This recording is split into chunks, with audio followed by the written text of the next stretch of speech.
தானியேல் உபவாசம் நாள் 3. உங்கள் வாழ்க்கைக்கான தேவனின் நோக்கம். நல்ல நிலத்தில் விதைக்கப்பட்டவனோ வசனத்தை கேட்கிறவனும் உணர்வனுமாயிருந்து 100ஆகவும் 60ஆகவும் 30ஆகவும் பலன் தருவான். பலன் தருவது அல்லது கனி கொடுப்பது தொடர்பான 2 முக்கியமான வேதாகம உண்மைகளை இங்கு பகிர்ந்து கொள்ள ஆசிக்கிறேன்.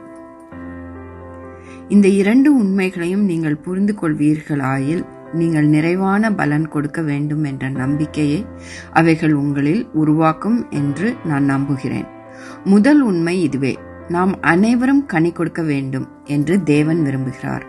இது தேவனுடைய சித்தத்தினால் உறுதி செய்யப்பட்ட விஷயம்.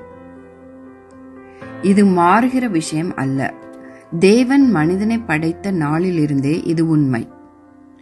தேவன் மனிதனை படைத்த அந்த நோக்கமே அதுதான். தேவன் மனிதனை படைத்ததையும் படைத்த நோக்கத்தையும் பற்றிய ஒரு விளக்கம் ஆதியாகமம் 1:27-28 படிக்கிறோம். தேவன் தம்முடைய சாயலாக மனுஷனை சிருஷ்டித்தார். அவனை தேவ சாயலாகவே சிருஷ்டித்தார். ஆணும் பெண்ணுமாக அவர்களை சிருஷ்டித்தார்.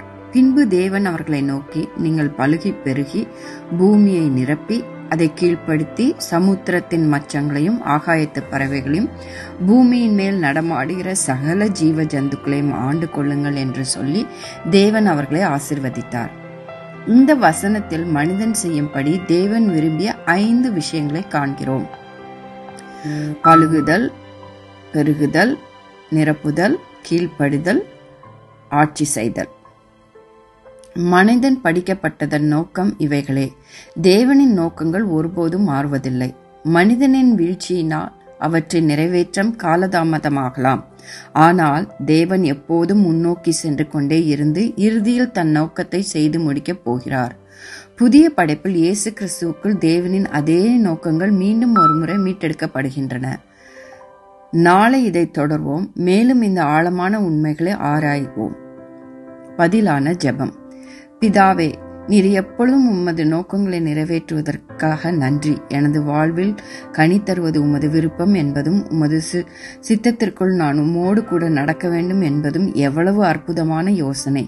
கனி கொடுப்பதற்கான என்னை நீர் படைத்தீர். என் வாழ்வில் உமது நோக்கங்களை நிறைவேற்றும்படி இயேசுவின் நாமத்தில் ஜெபிக்கிறேன். ஆமேன்.